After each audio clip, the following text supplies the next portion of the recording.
చెర్ల మండలంలో ఏజెన్సీ ప్రాంత యువత కోసం 16 క్రీడా ప్రాంగణాలను అత్యంత ప్రతిష్టాత్మకంగా ఏర్పాటు చేశారు. అయితే అవి ఆడుకోవడానికి వీలు లేకుండా గుట్టల మధ్యలో ఏర్పాటు చేయడంపై ప్రజలు ఆగ్రహం వ్యక్తం చేస్తున్నారు. ప్రజాధనాన్ని యువత పేరిట వృధా చేశారని మండిపడుతున్నారు. ప్రారంభానికి నోచుకోకుండానే పూర్తిగా శిథిలావస్థకు చేరుకున్న క్రీడా ప్రాంగణాలపై రాజ్ న్యూస్ స్పెషల్ స్టోరీ.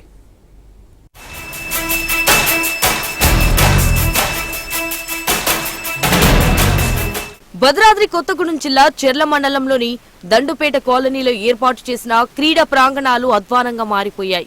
అంతేకాదు క్రీడా ప్రాంగణంలో పిల్లలు ఆడుకోవడానికి కూడా కనీస మౌలిక సదుపాయాలు కూడా లేవు. ఏదో మొక్కుబడిగా వాలీబాల్ ఆడేందుకు 2 స్తంభాలను మాత్రము ఏర్పాటు చేశారు. ఆట స్థలంలో రాళ్లు గుట్టలు అలానే ఉన్నాయి. ఇలాంటి ప్రదేశంలో క్రీడాకారులు ఆడితే వచ్చే ఆరోగ్యం కన్నా జరిగే నష్టం ఎక్కువగా ఉంటుందని గ్రామస్తులు అంటున్నారు. మరోవైపు క్రీడా ప్రాంగణాల పేరిట ప్రజాధనాన్ని వృధా చేశారని మండిపడుతున్నారు.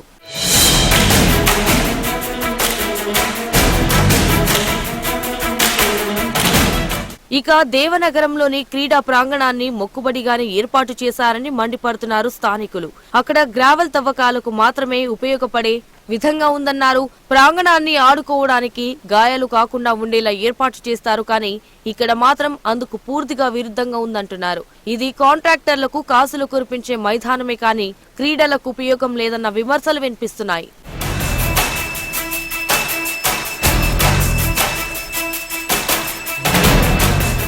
ఆహ్లాదాన్ని ఆరోగ్యాన్ని పంచుతూ క్రీడాభివృద్ధికి ఎంతో దోహదపడే క్రీడా మైదానం అధ్వానంగా మారడంపై యువత మండిపడుతుంది. ప్రాంగణంలో కనీస సౌకర్యాలు కూడా కల్పించలేదని ఆగ్రహం వ్యక్తం చేస్తున్నారు.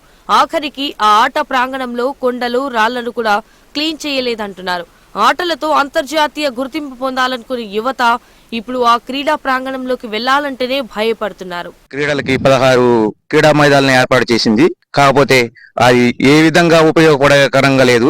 గుట్టలు దవ్వారు, చెట్లను నరికారు, కానీ అది ఏ విధంగా కూడా క్రీడ ఆడుకోవడానికి క్రీడా మైదానాలకు ఎందుకు పనికి రాకుండా ఉన్నాయి. నిధులు మొత్తం దుర్వినియోగం చేశారు. చీరా చూస్తే బోర్డులు కూడా పాడైపోయాయి, రాడ్లు వేశారు.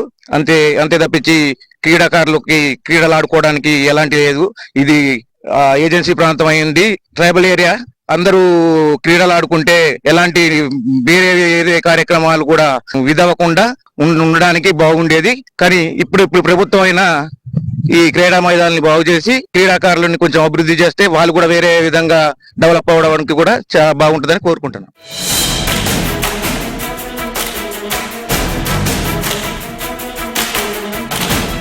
ఇప్పటికైనా ఇటువంటి పనికిరాని క్రీడా మైదానాలు ఏర్పాటు చేసిన వారిపై ఇప్పటి ప్రభుత్వం దృష్టి సారించి వాటిని క్రీడాకారులకు ఉపయోగపడే మౌలిక సదుపాయాలు కల్పించాలని ఇక్కడి క్రీడాకారులు కోరుతున్నారు.